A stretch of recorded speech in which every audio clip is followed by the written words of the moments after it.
Hello guys, कैसे हो आप सब। आज दिल से कुछ बातें शेयर करना चाहता हूँ। सच कहूँ तो कुछ दिनों से पर्सनल लाइफ में थोड़ी प्रॉब्लम्स चल रही हैं। दिमाग भी थोड़ा भारी रहता है। फिर भी हर दिन आपके लिए वीडियो बना रहा हूँ क्योंकि मुझे आप लोगों से बहुत उम्मीदें हैं। हाँ, थोड़ी मायूसी ज़रूर हुई है। काफ़ी टाइम से किसी वीडियो पर ठीक ठाक व्यूज़ नहीं आ रहे। पहले जैसे 500 प्लस व्यूज़ भी नहीं दिखते।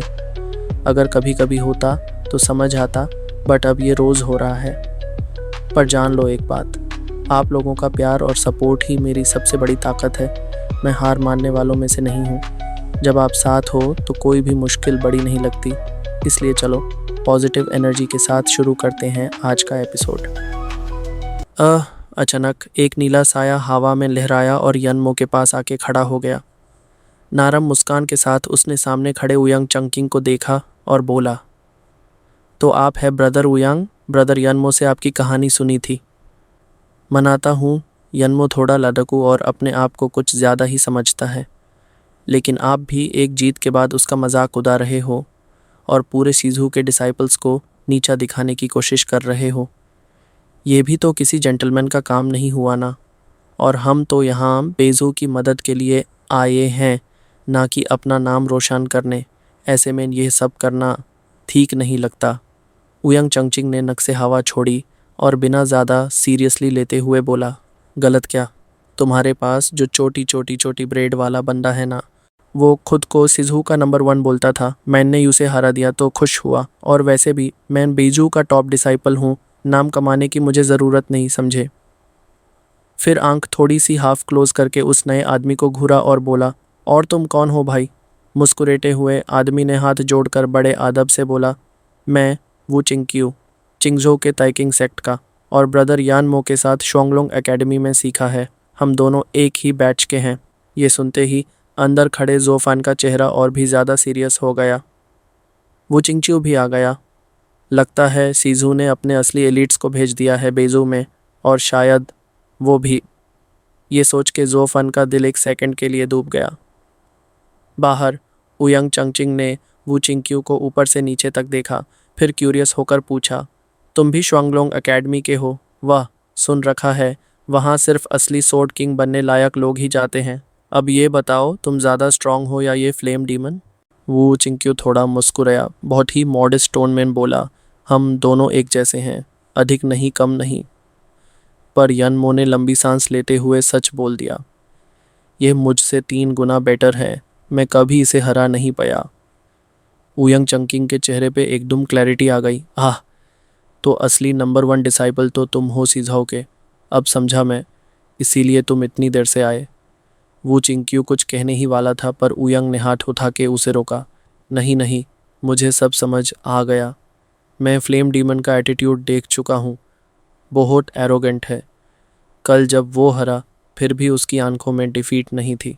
मुझे पता था ऐसा बंदा सिर्फ किसी असली किंग के सामने ही झुकेगा, और तुम्हारे सामने वो मान गया, तो ऑब्वियसली तुम ही हो शीजू के सच्चे फर्स्ट डिसाइपल।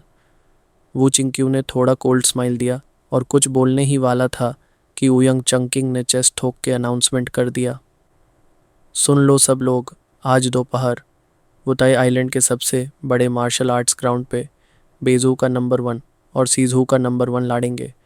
सब लोग आंखों से देखोगे किस रेल्म का असली फ्यूचर किंग कौन है। अगर मैं हार गया तो कल जो मैंने घूम घूम के अनाउंस किया था, सीजू हार गया, वो मैं सबके सामने माफ़ी मांग के वापस लूँगा। पर अगर तुम हारे तो खुद मानोगे कि शीजू के नए वॉरियर्स हम बेजू वालों के पैरों तले हैं। और दोबारा कभी ये फर्स्ट डिसाइपल की फेक बातें मत करना। वो चिंचियू ने उसकी आंखों में देखा। एक ठंडा फ्लेम जाला, एक थंडर की गूंज दिल में उतर गई। फिर शांत होकर बोला, ठीक है, जब तक बात यहाँ तक पहुँच गई है तो पीछे हटना कावर्डिस होगा। तो फिर मिलते हैं मार्शियल फील्ड पर। उयंग चंगचिंग ने तुरंत ताना मारते हुए बोला, वुताई आइलैंड नहीं, शतियान आइलैंड, सबसे बड़ा मार्शियल फील्ड जहां पूरा जोंग देख सके। सबकी आंखें हम पर होंगी। कोई चीटिंग, कोई एक्सक्यूज़ नहीं चलेगा। वो चिंक्यू ने हल्का सा कोल्ड लाफ दिया और फाइनली बोला, जैसे तुम्हारी मर्जी मास्टर उयंग। बस एक बात याद रखना, अगर कल तुम्हारी हालत ख़राब हो गई तो तुम्हारी ही पब्लिसिटी तुम्हारा सबसे बड़ा माज़क बनेगी। मेरी शॉट्स तो हमेशा ही विक्टोरियस रिटर्न रहे हैं। फूल, तालियन, सेलिब्रेशंस, सब कुछ एक साथ। मैं क्या होता है बेजाती, यह तो मैंने कभी महसूस ही नहीं किया। उयंग चंकिंग अपने चमकते हुए सिल्की बालों को स्टाइल में हाथ से छूता और खुद पर हंसी रोक नहीं पाया। फिर चलाक कर बोला, ब्रदर वू, तुम अपनी किस्मत के लिए दुआ करो, वरना आज तुम्हारी हार इतनी बुरी होगी कि याद रखोगे। वू चिंक्यू ने आंखें थोड़ी सी नैरोड करते हुए ठंडी सी हंसी छोड़ी, अपने हाथ कस के बैंड किए और सिर्फ एक लफ्ज़ कहा, मिलते हैं। फिर एक जलती हुई फ्लेम की तरह वू चिंक्यू वहाँ से चला गया, पीछे एक तेज़ औरा छोड़ते हुए। उनके जाते ही उयांग चंगचिंग पूरा एक्साइटेड होकर हिलता दुलता हुआ सीधा जुओ फान के घर भागा।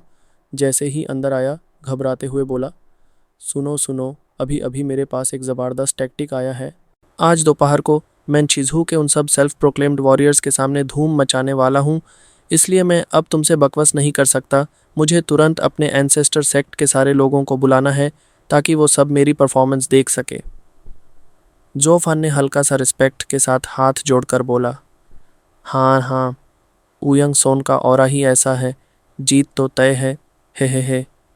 लेकिन अंदर ही अंदर जो फान ने एक लंबी सांस छोड़ी। बच गए। चलो, ये लड़का फाइनली कुछ और करने जा रहा है और हमारा दिन आज काम से काम शांत तो रहेगा। क्योंकि जो फान जानता था लिंग यूनतिया ने इस चिकने लड़के को उनका राज उगलवाने के लिए भेजा था, और जब तक इन्वेस्टिगेशन पूरा नहीं होता ये कोई बड़ी मूव नहीं कर सकते। और आज रात वो अपना असली काम करने वाले थे, एक चमत्कारी रेड जो किसी ने सोचा भी नहीं होगा। ये सोचकर जो फान ने अपनी टीम को एक ठीक ठाक कॉन्फिडेंट नज़र दी और सब ने हल्की सी मुस्कुराहट के साथ उसका रिस्पॉन्स समझा। लेकिन खुशी ज़्यादा देर तक नहीं टिकती। उयंग चंकिंग का नौटंकी फिर शुरू हो गया। और हाँ मनी मैनेजर, आज तुम लोग भी अपने पूरे करावान के साथ आना। तुम लोग भी देखो कैसे मैं चिज़हू के गंग को मिट्टी में मिला देता हूँ। लेट मत होना। जोफन थोड़ा कंफ्यूज होकर बोला, सन, हम तो बस सफ़र करते व्यापारी हैं, न कि कोई रॉयल लोग। हम लोग शांति प्रिय हैं, हमसे यह जुगदंग नहीं होगी। अरे क्या बात करते हो, इतनी मुश्किल से तुम लोग हमारे सेक्ट में आए हो, थोड़ा तो तमाशा देखना चाहिए ना, इससे तुम्हारे मन का स्ट्रेस भी हटेगा। पर हम तो शांति और सुलह वाले लोग हैं, हम लड़ाई झगड़े वालों में नहीं पड़ते। उयंग चंकिंग ने गुस्से में पैर थपथपाए। तुम लोग व्यापारी हो, पूरे साउथ और नॉर्थ के रास्ते घूमते हो, तुम्हारे जैसे लोग न्यूज़ स्प्रेड करने में माहिर होते हैं। मुझे तुमसे कुछ और नहीं चाहिए, सिर्फ इतना कि जब मैं जीत जाऊं तो तुम लोग मेरी विक्ट्री का शोर पूरे वजू में मचा दो, समझे? नहीं तो क्या होगा, बस सेक्ट के कुछ लोग जानेंगे कि मैं जीता था और बाकी दुनिया को पता ही नहीं चलेगा। मेरा नाम का क्या फ़ायदा फिर? जो फन ने थोड़ा गहरी नज़र से उसे देखा, फिर आंख बैंड करके सोचा, यह बंदा सच में अपने नाम का दीवाना है। फिर हाथ जोड़कर बोला, आपका विजन तो कमाल का है सोन, आपने तो मीडिया प्लानिंग तक सोच रखी है। वह सच में बेजों का सबसे तेज़ और सबसे विजनरी जवान है आप। उयंग चंकिंग ने अपने चमकते हुए बालों पर हाथ फेरते हुए और भी ज़्यादा अकड़ के बोला, ऑफ कोर्स भाई, इवन वाइन भी डीप गली में रहे तो बिकती नहीं, और जब मैं जैसे पीयरलेस जीनियस को दुनिया ना जाने तो क्या फ़ायदा। मुझे अपना हीरोइक स्टाइल दुनिया को दिखाना ही पड़ेगा।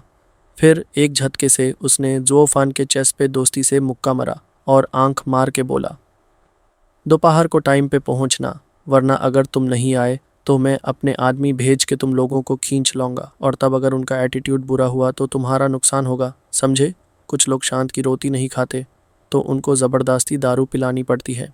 जोफंग का चीक एक सेकंड के लिए थोड़ा ट्विच हुआ, अंदर ही अंदर गुस्सा उबलने लगा। ये लड़का इतना इरिटेटिंग है कि बस मान करता है यहीं थोक दूं। लेकिन बाहर से एक क्षण स्माइल के साथ हाँ में हाँ मिला दी। उयंग चंकिंग, जो कि अपने ख्यालों में खुश हो रहा था, जो फांग के दिमाग में क्या चल रहा था इसका उसे बिल्कुल भी अंदाज़ा नहीं था। वो खुद में मुस्कुराता हुआ सिर हिलाकर बड़े ही स्टाइल में निकाल गया और रास्ते में खुद से ही कुछ गुनगुनाता रहा, मुझे जल्दी से श्वेमे को भी इस बैटल का न्यूज़ देना होगा। पहली दफ़ा जब डीमन बैटल हुआ था तब ज़्वेमी नहीं आई थी और मेरी जवानी और हीरोइज़्म देखने का मौका मिस कर दिया था। लेकिन इस बार मैं यूज़ बिल्कुल मिस नहीं करने दूंगा। हे। दूर से उयंग का जाते हुए देखते ही जुओफन ने एक लंबी और थोड़ी थकी हुई सांस ली और बाकी टीम की तरफ देखा। सही में सबसे इरिटेटिंग चीज़ है ये बिगड़े हुए लौंडे, अपनी ही दुनिया में मस्त और जब चाहें जिस तरह चाहें सब कुछ उठा के पलट देते हैं। पता नहीं क्या क्या सोचते रहते हैं दिन भर। जो फन के बात पे इविल लाफिंग बेली यूयू ने हल्के से हंसी दबाते हुए बोला, क्या करें, यही तो असली no trick is best trick वाला फंडा है। बड़े बुजुर्गों को समझाना इजी होता है, लेकिन इन जैसे सेल्फ विल्ड बच्चों के साथ सब कुछ अनप्रेडिक्टेबल होता है। क्या करें, जीवन का एक हिस्सा है ये भी। जो फन ने थोड़ा ज़्यादा सीरियस होकर सोचा, फिर अचानक उसका चेहरा शांत और फोकस्ड हो गया। अगर देखा जाए तो इस लड़के का नौटंकी हमारे काम आ सकता है। इसको सिर्फ एक तमाशा चाहिए, अटेंशन चाहिए, क्राउड चाहिए, और हम जितने लोग हैं, एक दो लोग इधर उधर हो भी गए तो इसको फ़र्क नहीं पड़ेगा।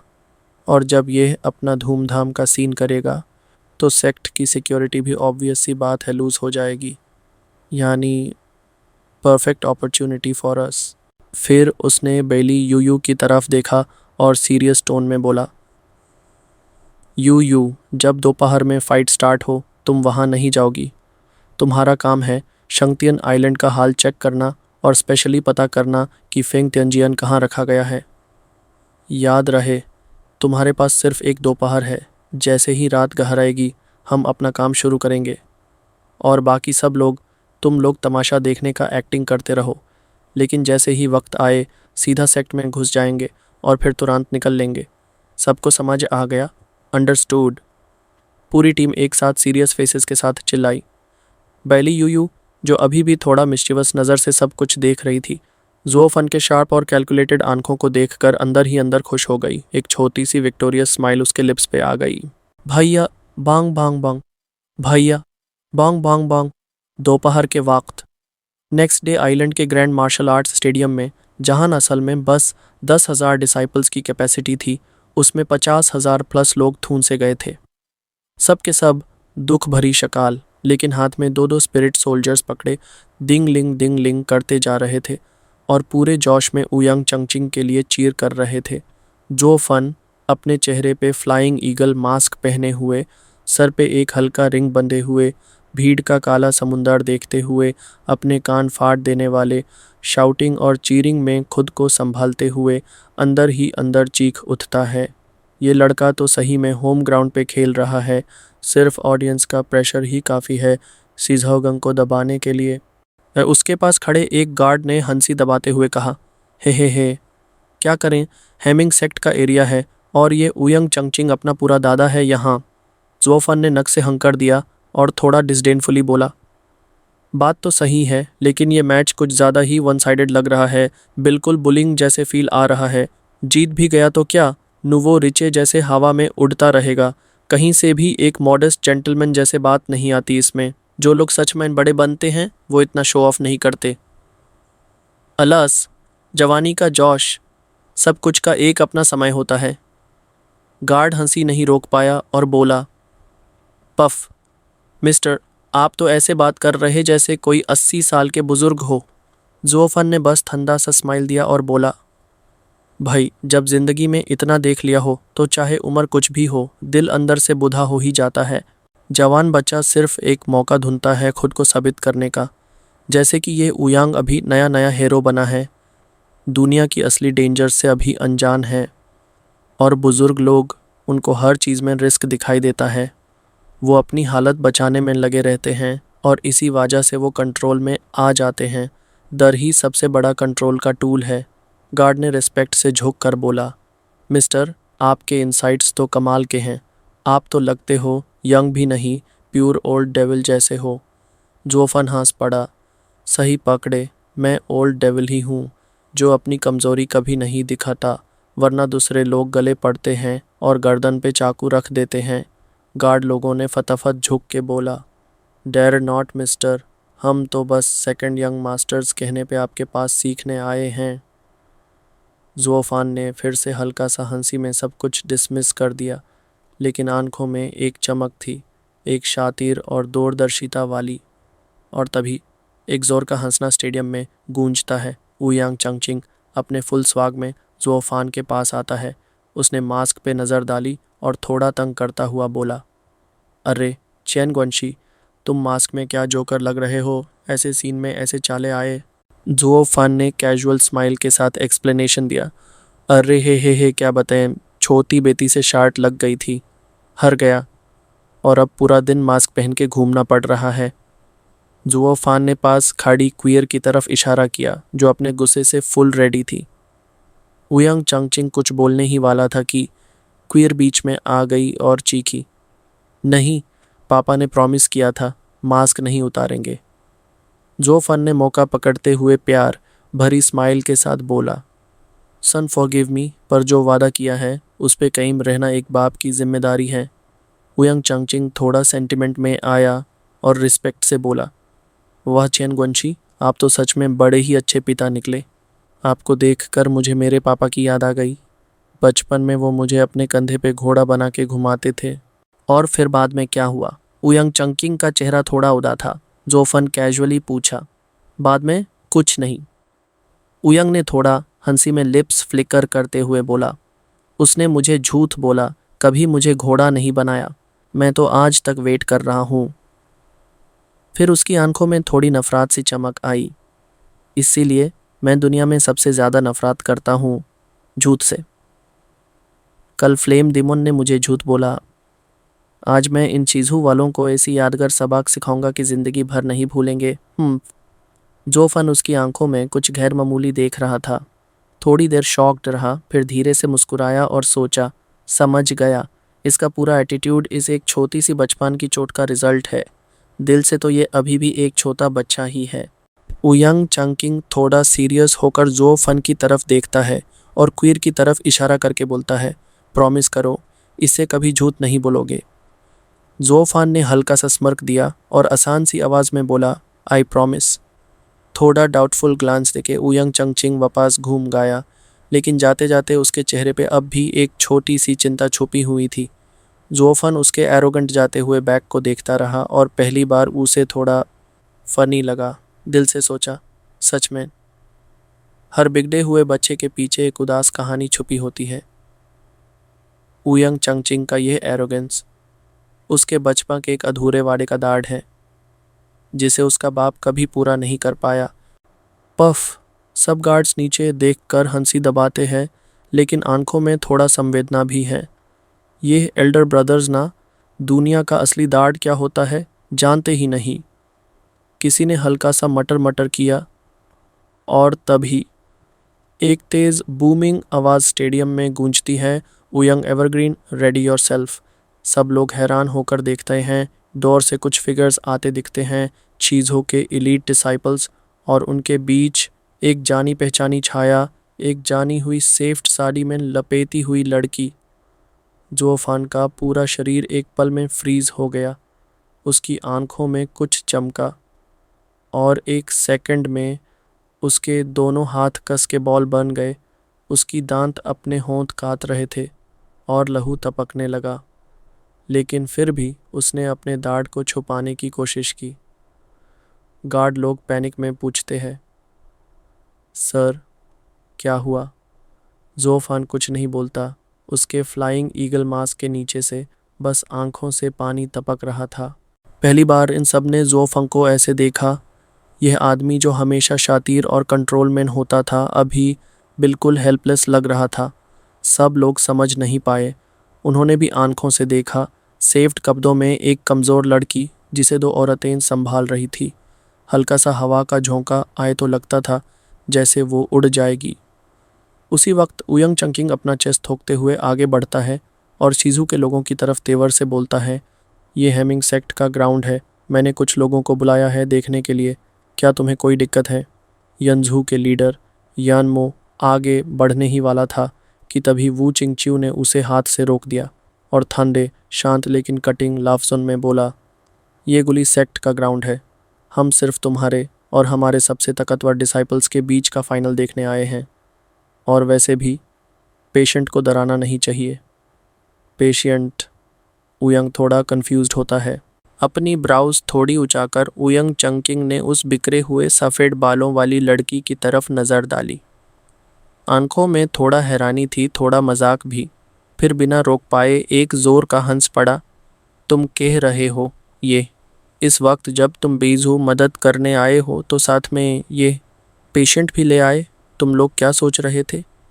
उसकी आवाज़ में थोड़ा सा तंज था, थोड़ा सा गुस्सा। 3 दिन पहले जब मुझे सेक्ट मास्टर का हुक्म मिला था कि मैं गीज़ो के लोगों का वेलकम करूं, तभी देख लिया था मैंने तुम्हारे साथ एक ऐसी लड़की है जो न चल सकती है, न सही से खड़ी हो सकती है और जिसका माइंड बिल्कुल ट्रांसमेन है, इतनी वीक और बेहाल, और तुम लोग इसे ले आए बीजू जैसे बैटलफील्ड पे। उयंग ने आंखें पटका कर बोला। और अब कह रहे हो कि वो लाउड नॉइज़ भी नहीं सुन सकती? सीरियसली? तो फिर क्यों खींच लाए यू से यहाँ? वो चिंक्यू ने एक गहरी ठंडी सांस ली। उसके चेहरे पे एक थका हुआ दुख भरा एक्सप्रेशन था। क्या करते? उसने धीरे से कहा। 5 साल पहले उसने अपना पति खोया एक टेरिफाइंग एक्सप्लोजन में। उसकी आवाज़ में एक छुपा हुआ थंडर था, एक डार्ट जो शब्दों में दब नहीं पाया। तब से वो बस एक खाली शेल बन गई है। माइंड पूरा शैटर्ड, और हमने सब कुछ ट्राई किया। Elixirs, sacred medicines, spiritual techniques, लेकिन कुछ भी काम नहीं आया। अब हम बस देख सकते हैं कब वो अपने आप से वापस कनेक्ट करे। उसने एक उदास नज़र उस वाइट सिल्क पे डाली जो हवा में उड़ रहा था और बोला, उसका पति सिर्फ एक नॉर्मल कल्टीवेटर नहीं था, वो एक रेयर जीनियस था, एक वर्ल्ड लेवल का प्रोडिजी। और सबसे यादगार बैटल ये लिन के साथ, सीजू का फर्स्ट डिसाइपल, एक सोर्ड किंग जैसा वॉरियर। वू चिंक्यू की आंखों में एक हल्की सी चमक थी जब वो बोल रहा था। उन दोनों की लड़ाई अब तक लेजेंड्स में गूंजती है जैसे थंडर। और हमने सोचा शायद अगर वैसा ही इंटेंस बैटलफील्ड फिर से क्रिएट कर पाए, शायद वो कुछ महसूस करे, शायद वो जाग जाए। उयंग चंगचिंग का चेहरा लाल हो गया। गुस्सा उसकी आंखों में बिजली की तरह चमक रहा था। ओह, तो ये सब है, उसने दांत पीस कर बोला। तुम लोग मेरी इम्पोर्टेंट बैटल को एक ब्लडी ट्रीटमेंट बना रहे हो। मैं तो इस फाइट को लेकर सीरियस हूँ। ये कोई मजाक नहीं है मेरे लिए। उसका गुस्सा एक सोर्ड के जैसे शार्प था। तुम लोग मुझे यूज़ कर रहे हो? मैं कोई तुम्हारा टूल हूँ क्या? लेकिन वो चिंगच्यू की आवाज़ बिल्कुल शांत थी, जैसे एक ठंडी लहर।